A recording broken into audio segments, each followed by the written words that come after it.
global pandemic on the energy industry. I'm Dr. David Tuttle. Welcome.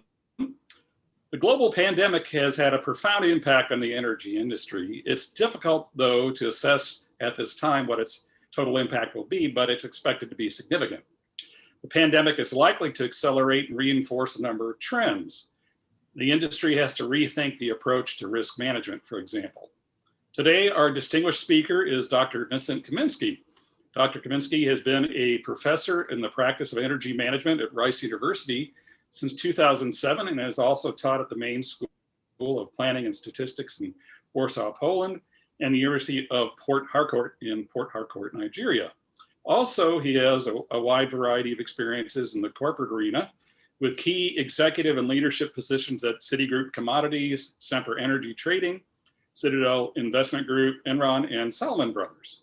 He received his master's in international economics and PhD in economic theory at the Maine School of Planning and Statistics, and his MBA from Fordham University. His well-regarded book, Managing Energy Price Risk, is now in its 4th edition. So please, we'll have Q&A. Please use the Q&A function and I'll curate those questions. Don't use the chat. And Dr. Kaminski, welcome and take it from here. Okay. Yeah, thank you. Thank you for the invitation to address the audience at UT. You know, I've been visiting UT every year, sometimes twice a year since probably 1995. You know, this is the first time I make a presentation virtually and not in person. And I hope, you know, that the next presentation will be delivered at the location. So I have to say the following is that, you know, I am making this presentation against my better judgment. And, you know, and this is, because, you know, the history of the energy industry is littered with the examples of the forecast which turned out to be drastically wrong. By the way, can you see my screen? Yes, we see a screen. COVID-19. Okay, perfect. Yeah. So the energy industry is, as I have said, littered with examples of really bad forecasts. And you know, and I made a few bad forecasts in my career. So I think sometimes that energy forecasters exist to make the horoscope writers look reputable. And you know, and also, you know, I always remember that Dante Alighieri placed astrologers, diviners, card readers in the 8th circle of hell, where they were walking with their heads turned backward, you know, because they had the audacity to look into the future and predict the future, and only our Lord can do it. So at the risk, you know, at the risk of making another bad forecast, I will share with you my reflections on what's currently going on and on the challenges we are facing and trying to predict the consequences of current pandemic to our society, to our economy, you know, and also to the energy industry, you know, and evaluating the impact of the current pandemic on the macroeconomic conditions and on the energy industry is a very challenging task for a number of reasons. You know, one reason is that predicting evolution of complex systems is very difficult. You know, it's very difficult because the complex systems tend to be chaotic. You know, and this means that small changes in the inputs may produce huge impacts down the line. You know, this was discovered for the first time in the 1960s by Edward Lorenz, and he summarized his discovery in a paper which was published, I guess, in 1970s, predictability. Does the flap of a butterfly of a butterfly's wings in Brazil set off a tornado in Texas. So effectively what happens is that small changes in inputs through accumulation of rounding errors, truncation errors, rounding, feedback loops, can produce big changes in the final result. And the problem is that at this point we don't really know much about the virus. We know that it's very voracious, but we don't really understand much, about the dynamics of the current pandemic. I looked at the CDC website. This is the Center for Disease Control in Atlanta, and they have a section on COVID planning scenarios. And they have six scenarios with widely differing assumptions. They start with R0 or R0. This is the coefficient which measures the number of persons who will be infected by one person who catches the virus. And of course, if it's above 1, this means that the pandemic will expand like a chain reaction. In order to stop the pandemic, it has to be brought under 1. No scenario has the R0 under 1. Also, the infection fatality ratio is all over the place. It varies for different age groups. But again, the variability is very pronounced. So effectively, this is an admission that we don't know much about the virus and, how the current pandemic will evolve, because, those differences in the initial assumptions, which you can see on the screen, are huge. They can produce drastically different outcomes, depending on which version of the inputs we are going to use. So this is one difficulty of predicting what eventually is going to happen. The second problem is, that the outcome depends on policy responses. I was listening to the testimony given by Dr. Fauci in the House, and he was asked repeatedly to give a forecast of the current pandemic, and he was very politely explaining that he cannot produce a forecast because the forecast depends on the decisions made by the politicians, and he would have to know what will be the political decisions before he can formulate his forecast. And he would explain this politely over and over again, only to be asked this question one more time. And it reminded me of Isaac Newton. Isaac Newton was a brilliant physicist and mathematician, but he was less successful in playing the markets. He lost a lot of money in the market crash. I think it was the market crash of 1720 in England. And his conclusion was that he can predict the movements of celestial bodies, but he cannot predict the behavior of humans. And finally, another difficulty in making any prediction about the pandemic and its impact, is the potential for behavioral slippage. So what happens that in the early stages of the pandemic, people generally followed the recommendations regarding social distancing and wearing masks. With time, people become more and more used to the risks that they have to live with every day. So the best illustration is that few people, are concerned or fear when they drive to work, but they may be very scared to take a flight, even if they understand that the probability of a plane crash is much lower than the probability of having an accident on the road. So So what I can do, is to talk about, certain incipient social and economic trends, which are likely to be accelerated by the current pandemic. It would be a fool's errand to try to come up with a specific numerical prediction of what's going to happen. So this is this is practically impossible, given that we still cannot agree on some basic assumptions about the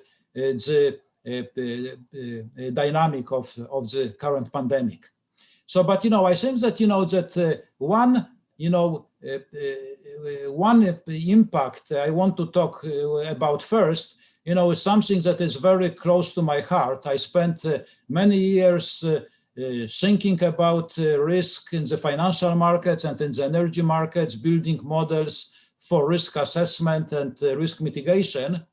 And I think that the current pandemic and its profound impact on the energy industry will change the way we are thinking about risk management in our business.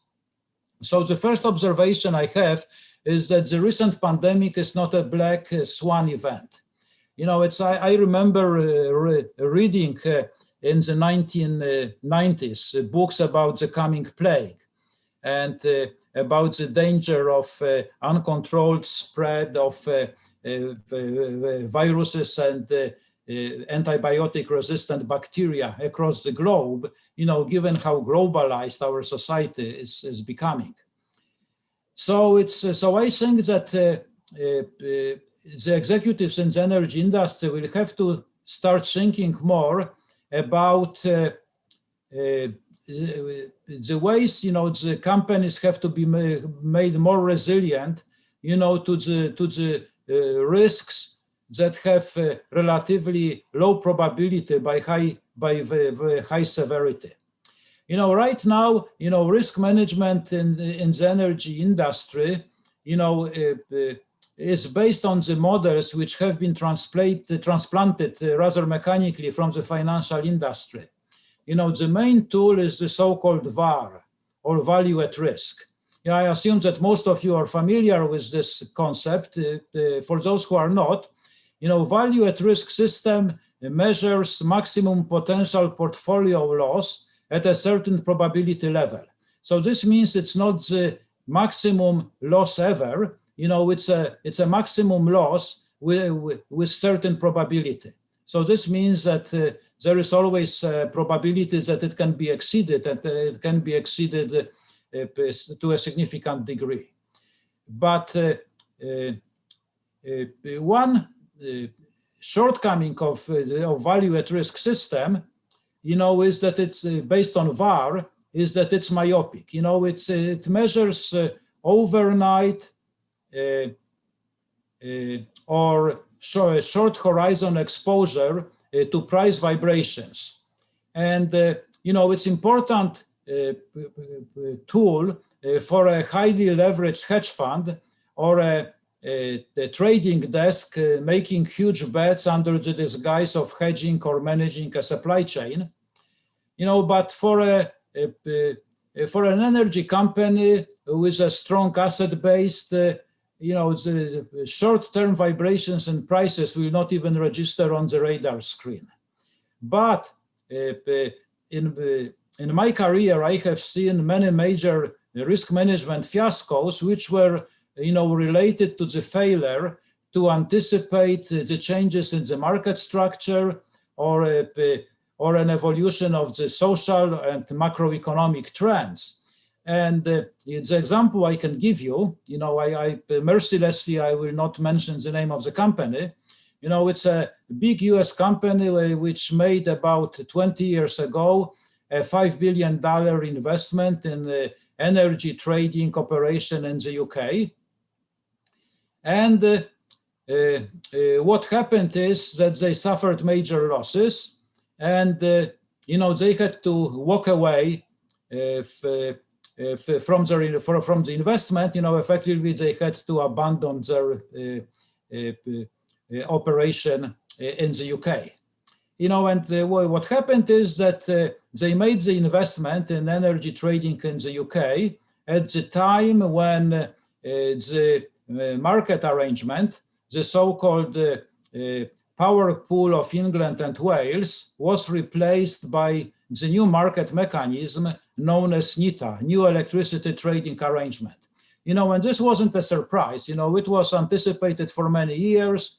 The introduction of NITA was delayed because software wasn't ready, and practically everybody and his cousin understood the potential impact of this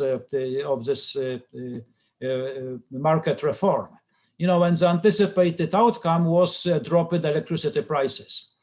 And a few weeks before the NITA was launched, the US company entered into a long-term contract, to the 20-year contract, to buy 50% of output from the biggest coal-fired electricity plant in Europe. So they bought it, just before, the prices cratered. And I was listening in October of 2002 to the conference call with stock analysts. And, when the executives of the company were asked, why they missed, such an important market development, when the answer was, well, we were blinded by varism. And what they meant by varism was excessive reliance on value at risk. And of course, value at risk will not capture like a major shifts in the market paradigms. So I think that, that the recent experience of a very deep, serious shock to the energy industry, will underline the importance of analyzing long-term economic and social trends which can affect the industry. The problem is that, in many cases, the boards of directors assume that the problem of risk management is addressed as soon as the value at risk system is put at place. And, the box is crossed, and they move on to a different issue. And again, I agree that value at risk is important. I spent many years developing and improving such systems, but risk management has to go beyond analysis of short-term market impacts. Just relying exclusively on value at risk is like, taking water samples of the bow of Titanic, and checking water sample for concentration of ice. No ice in the water, full speed ahead.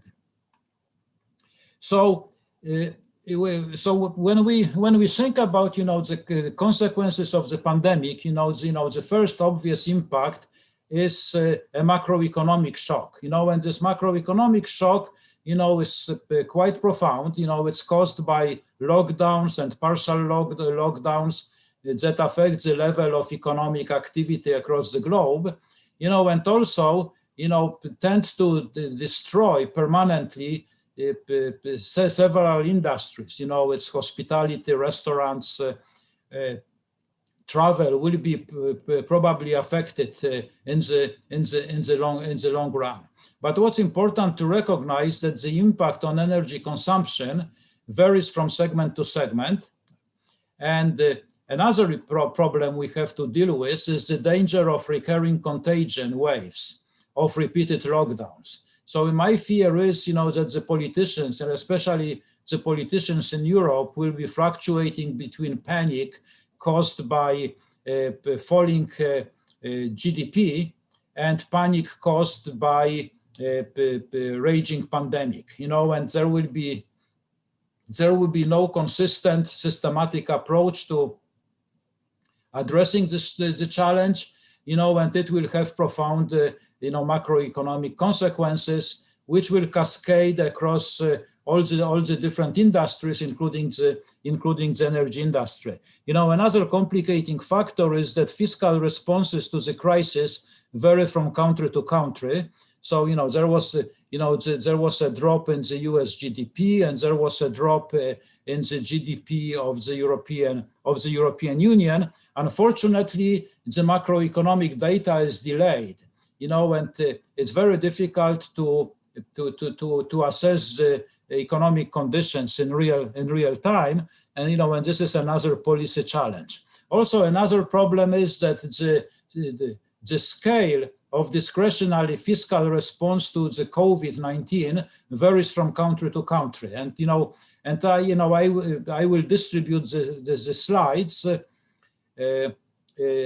So you are welcome to take a look at it. The slide shows the percentage of GDP fiscal response country by country, and as you can see, it varies.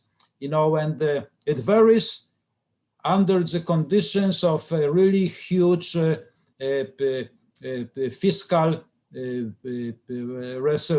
response, which is required by the current situation. There is a strong resistance to increasing national debt in many countries. There is a strong resistance, and also there is an institutional resistance, in many countries to increasing the level of government debt.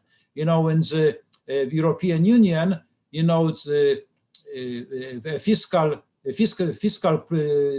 programs designed to address the pandemic, collide with the limits on the budget deficits in the member countries.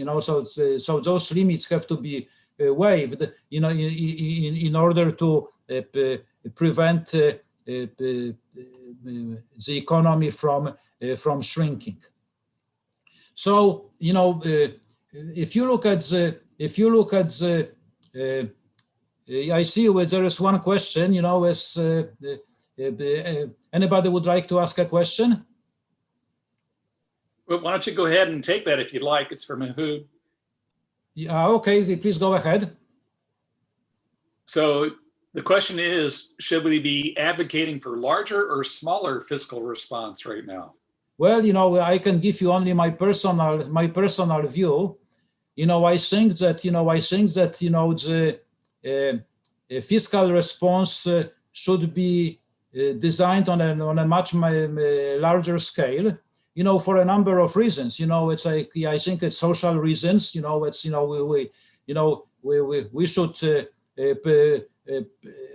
we shouldn't allow to make a large percentage of the population to become destitute. Another reason is that we should protect certain industries for being permanently destroyed. I see different estimates which are all over the place, but it's estimated that if the current conditions continue, we may lose 40% of the restaurants. Or 40% of the restaurants in the US may shut down permanently. And also, I personally believe that the US government has a much higher much higher borrowing capacity that is currently used. Of course, it's something that it's a view that is contested. There are many people, many fiscal conservatives have a different view. I think that the US has a very serious problem related to private debt, which is excessive, but I think that the ability of the US government to borrow without adverse economic consequences is still quite big. So I would advocate a much more aggressive fiscal response to the current crisis. But again, what we have across the globe, we have a large percentage of the population under partial or full lockdowns. We have a large percentage of the global primary energy demand affected by mandatory lockdowns. And by the way, this is information from the International Energy Agency. And if you look at the International Energy Agency recent global energy review, they provided some numbers for the first quarter. Global energy demand declined by 3.8%. Global coal demand was affected even more. Oil demand was hit strongly, down almost 5% in the first quarter. But by the end of March, global road transport activity was almost 50% down, and aviation was 60% down before 2019 averages. And electricity demand was reduced by close to 20% in several key countries. But what is important to recognize that the impact on the energy consumption varies from country to country and from sector to sector. So I will skip a number of slides. So what you can see here is that the hit taken by electricity demand after lockdown measures in selected regions was quite high, especially in places like Italy, India, France, Spain, the United Kingdom. It seems that China is making a comeback already. Got the virus under control and is coming back in terms of road transport activity, and also it seems that aviation recovered as well to some extent. But if you look at the energy demand picture at a higher level of granularity, you can see some very interesting patterns. Of course, I cannot talk about every country or every region. I shall concentrate on electricity and refined products in the United States. So what you can see on this slide is electricity retail sales to different sectors of the economy: residential district, commercial, and industrial. So I think that we can see more interesting patterns if we look at year-on-year changes. So this is, for example, June of 2020 over June of 2019. So you can see that electricity retail sales cratered initially, but started recovering in the last months, for which we have the data, in the case of commercial and industrial sectors. And they didn't crater much in the case of residential sector, and recently started recovering. So I think that, what we see is probably the impact of work at home.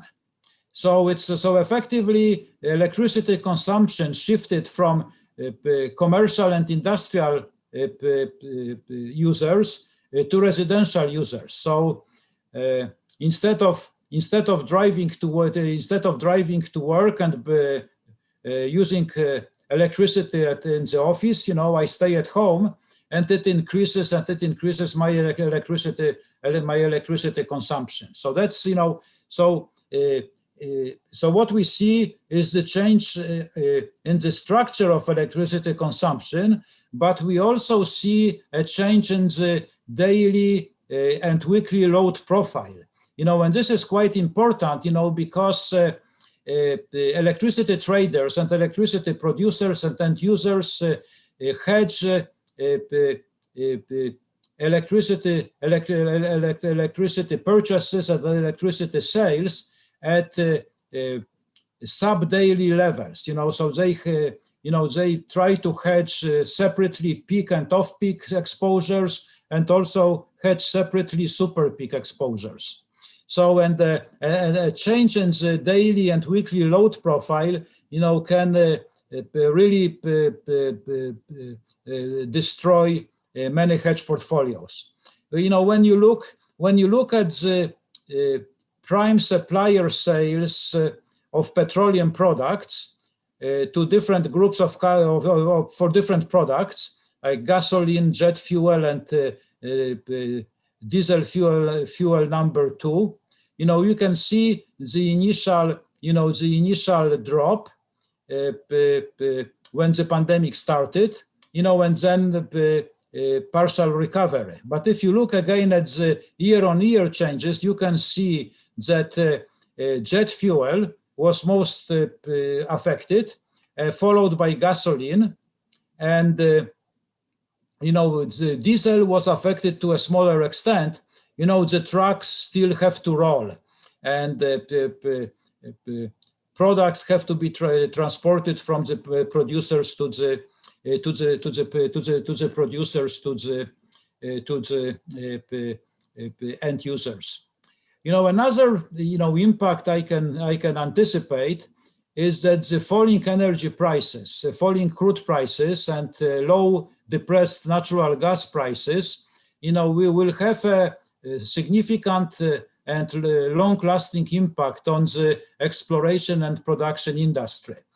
So the shale revolution was a great technological breakthrough, but one has to recognize that the US E&P companies active in the shale business were cash flow negative since 2010. With the exception of very few well-managed companies.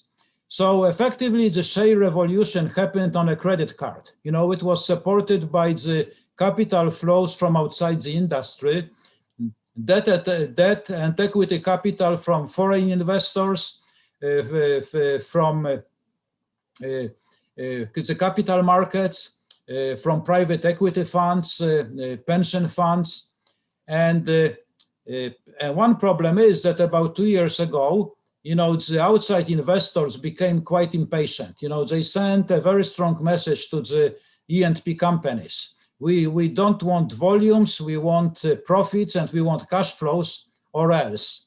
And I think, that the recent period of depressed prices, can aggravate credit squeeze in the E&P industry. So we'll probably see two parallel processes. We'll see many bankruptcies, but we also see the process of rationalization of the industry. So this will be the process of mergers and acquisitions, which will shrink the number of companies in this business, and also probably will make the industry more disciplined. And I wrote those slides, prepared those slides a few weeks ago. Only this week we have already seen one big merger and one big acquisition, and another big acquisition is currently in the process of being being negotiated. Well, so let me interject a question on that. Do you think we'll see a price whipsaw? And it may be different for oil than, say, natural gas, because with that credit card, not being used anymore, they're having to reduce the rig counts, and it's reducing the CapEx. And so won't we see this supply response reduce future supply? And what would be the delay, the time delay, that we might see this whipsaw of prices getting firmed up because we've had a lack of investment to counter depletion? Yeah, as a matter of fact, I see a price, price rebound. So, and it's a bit complicated. We see some price recovery in the case of natural gas, and this was caused by the decline in crude production and decline in production of associated natural gas that's produced in the same wells as the oil wells. I put my neck on the line, predicting that there will be a price spike, which will be driven by two factors. One factor is the factor you mentioned, and this is a reduction in capex, and the postponement of several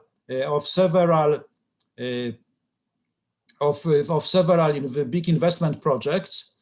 And the second factor is natural decline, which is roughly 5-6% a year, So this means that without investments, without expanding the production base, we are losing about 5-6 million barrels a day, a year in the worldwide production.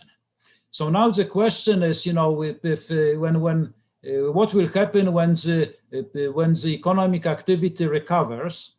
And it's very, I think it's very, it's very likely that the crude prices could spike to a very significant level. And but everything depends on when the economy recovers, and the later the recovery happens, the larger will be the spike in prices. And again, we cannot predict the levels of macroeconomic activity, because it depends on political decisions, and we cannot we can read the lips of the politicians, we cannot read their brains. So it's so the answer is, the price spike, especially in the case of crude, is likely to happen, and but when it happens and how significant it is, it remains to be seen. Any follow-up questions on this topic? Not yet. Okay, perfect. So, so another very important trend, I think, we have to think about is the trend towards work at home. So what we could see over the last few months, is a significant percentage of white-collar workers, working from home, and I am teaching virtually from my home office, and this, and I think that this trend will be amplified, made stronger by the current pandemic. I think that this trend towards work at home, could be detected before. And I think that, typically the paradigm changes happen slowly in the beginning and then very fast. And, when once the management realizes that many employees can work from home effectively, they will make current temporary measures permanent. And, what is the potential for work from home? According to the estimates of the International Labour Organization, currently 7.9% of the world's workforce, it's 260 million workers, work from home on a permanent basis prior to the pandemic. Of course, this is a very heterogeneous population, because we are talking about a hedge fund manager and about a seamstress in Bangladesh, working from her home. But the potential for moving a large number of white-collar workers to work at home, varies from country to country, depends on the extent of the digitalization of the economy, on the communications infrastructure, but this potential is quite significant. It's this is the current situation related to work at home, and this is an example of a paper which evaluates the potential for work from home, published, quite recently, and those numbers are very significant. We are talking about the numbers ranging from 20 to 35%. So this is, this is a very significant development, with consequences, for the energy demand. And of course, the impact on energy consumption will vary. People working from home will use more electricity, but they will save, they will save on transportation to work. They will probably rely less on dry cleaning. You know, they will be buying fewer grooming products. So I think that, you know, that the structure of consumption, the model of consumption will change significantly, you know, and it will affect many industries, you know, and including the energy industry. And the final topic I would like to cover is, is the potential for management overhaul. And, and this is something that, and I debate with my students practically every time we meet. So, one observation is that, the energy industry in the US and Europe has been under financial stress for the last few years. And so effectively, the industry was dealing with oversupplied markets and depressed prices, and the industry had no choice but to rationalize. Rationalize through elimination of many layers of management. And I am telling my students that most jobs at risk are mid-level jobs. And I would like to bring up to your attention the book published a few years ago. I will not read the title of the book because I am afraid I would violate decency standards of UT. But the book was published by David Graeber. He died a few weeks ago. David Graeber became very famous for after he wrote his book Debt, the first 5,000 years.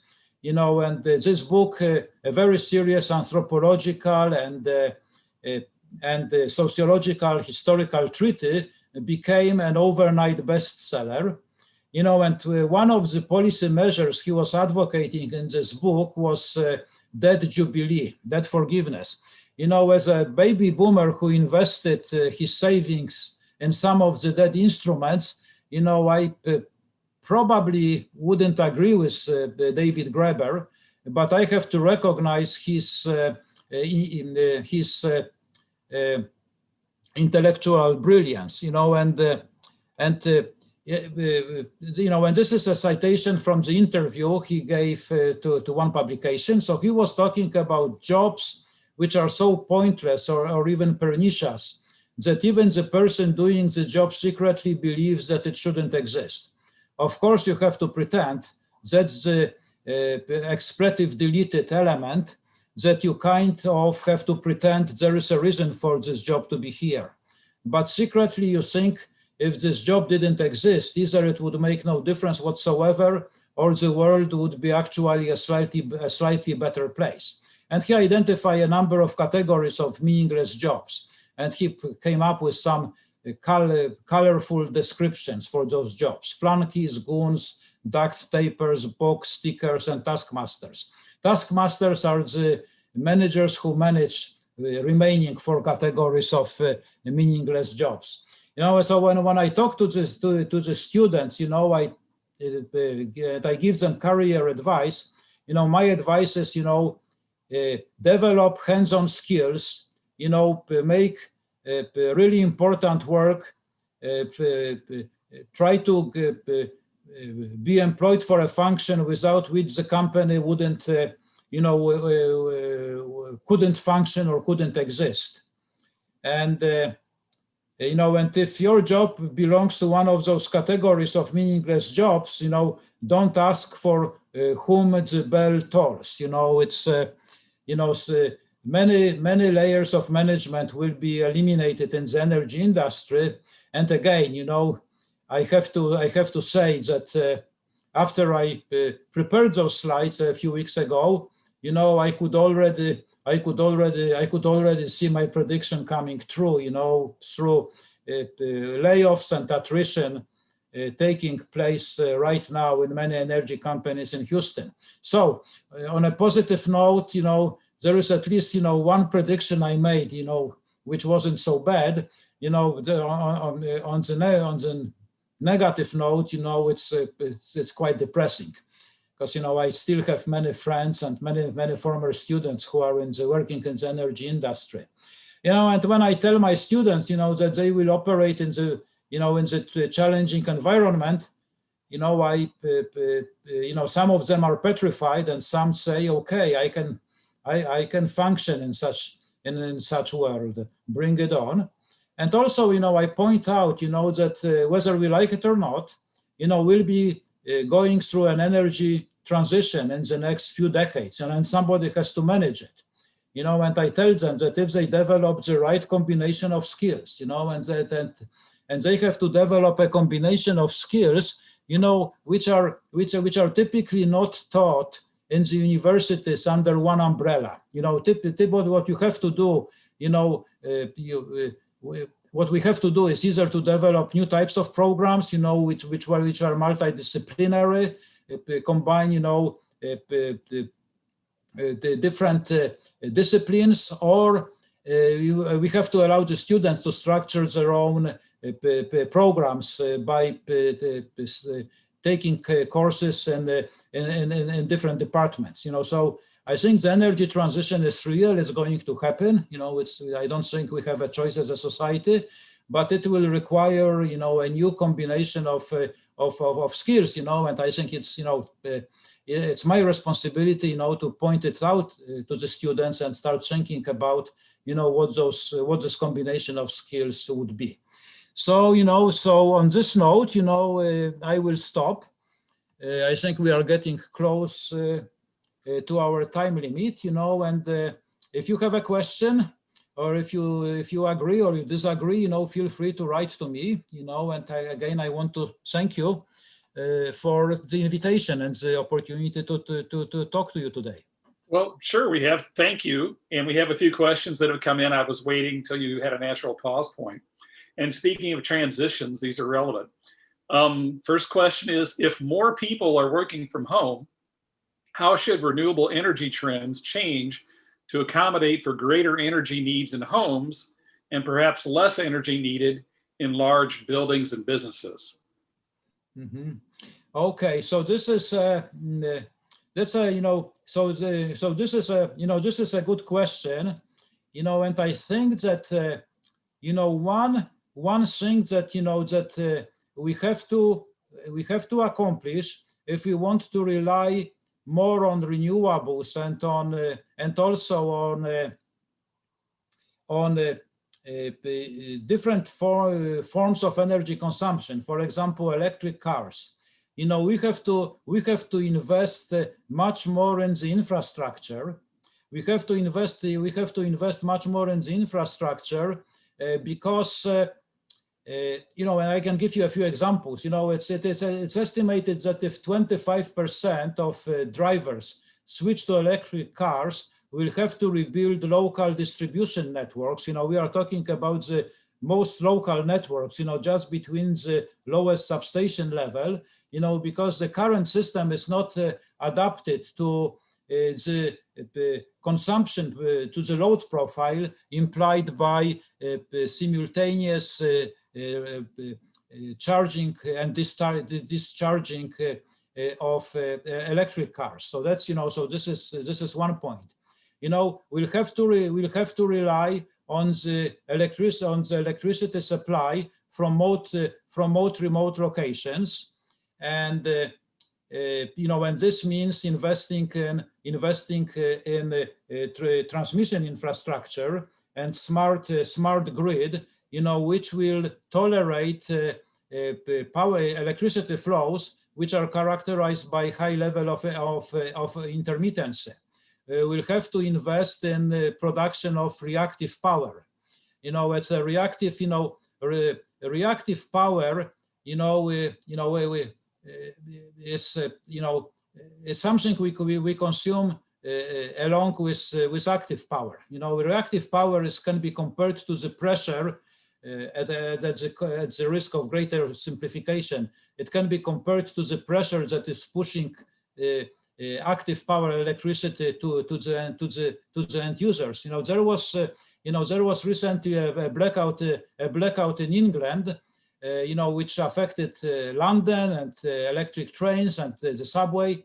So what happens is that gas-fired power plant of about 200 megawatts capacity went down, and this was a non-event under normal conditions. But the problem is that the local supply of reactive power was suddenly curtailed, and this required shutting down a wind farm of the capacity at maximum production level of 1,000 megawatts. And and this, or even slightly more, I think, and this was a huge event. The problem is that the next reliable source of reactive power was in Wales. But given that reactive power doesn't travel very well on the grid, this source of reactive power could be on the moon for all practical reasons. So again, given complexity of the renewables, intermittency, dependence on the weather conditions, changing consumption patterns, moving away from highly predictable load. When the office buildings turns the lights on, they stay on for the entire day. With shift to consumption of electricity in the households, we may see more variability, and more unpredictability. If somebody is in the electricity business, maybe you can comment on this topic, because I think that this is the challenge, that we'll be facing with the energy transition. Yeah, it's a great topic. I have some subject matter expertise in that.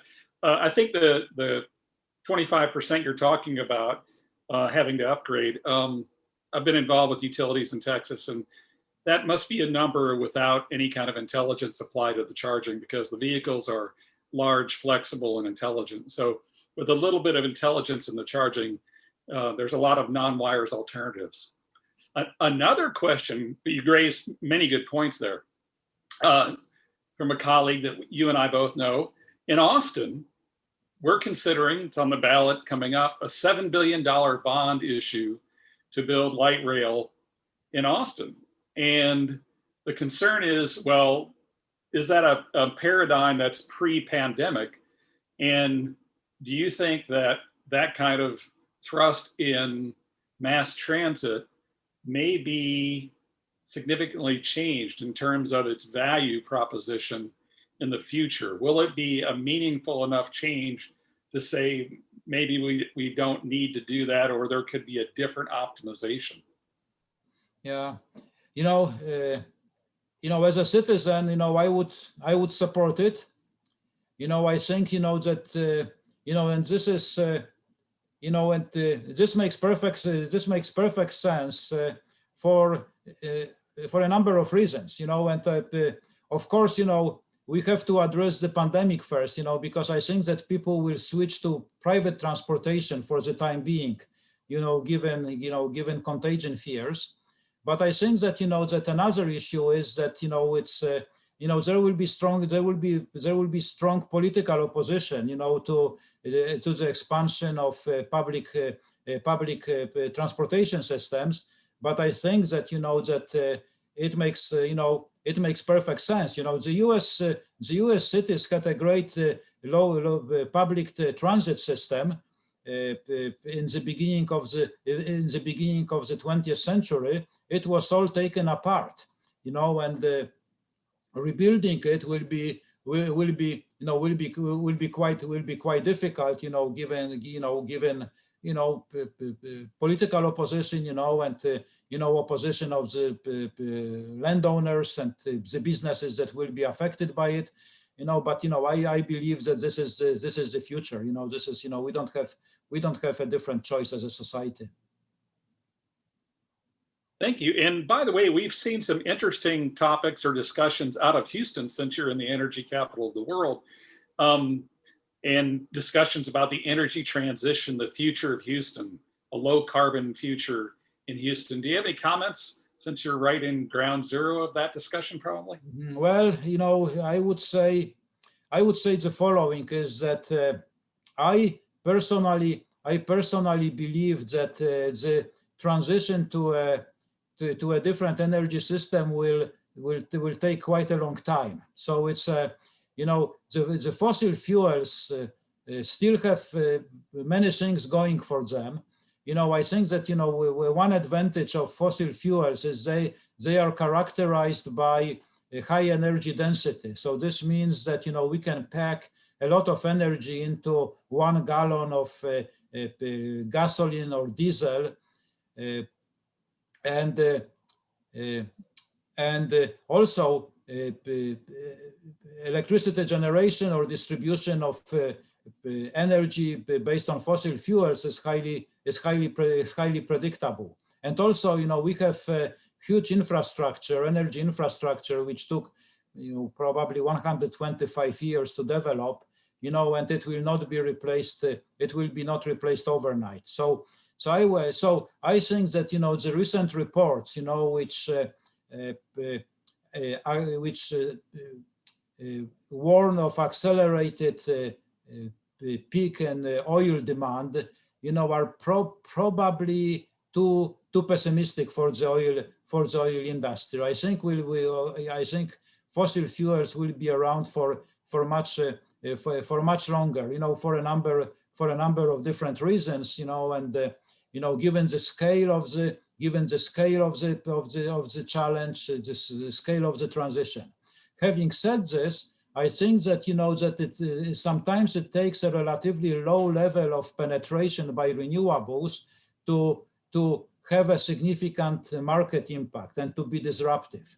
So even a relatively modest expansion of energy production from renewable sources can have huge impact on price relationships, and production and consumption patterns. One obvious example is the California DAC, which is causing many serious headaches to the energy companies. Yeah, so it's interesting that natural gas has really started to crowd out coal. At the margin, I don't know if you're studying the ERCOT market this closely, but all the wind that we have on the ERCOT wholesale market, is there a number that you perceive as to the impact or the benefit in terms of lowering the average wholesale price that you've seen from our 25 gigawatts of wind now? Or is it just mostly and predominantly been natural gas? Well, I really didn't look that close at the ERCOT situation. So, really, I don't have a view on this. That's a detailed question. Well, thank you so much for your very informative and very interesting discussion on that. We appreciate it. We look forward in the future to welcoming you to UT in person. Okay, and we hope to see you again. And thank you very much. Okay, thank you very much. And if you want to make a comment or disagree with me or agree with me, please feel free to send me a message. I really enjoy in the interactions with the friends in the industry. Very good. All right, thank you. Thank you, Dr. Kaminski. Next week, join us on Tuesday, October 27th. The topic will be Green New Deal and the role of public investment in an energy transition. It's a discussion with Demond Drummer, co-founder and executive director of the New Consensus. And with that, thank you for joining us. Very timely topic. Thank you again. Okay, bye-bye.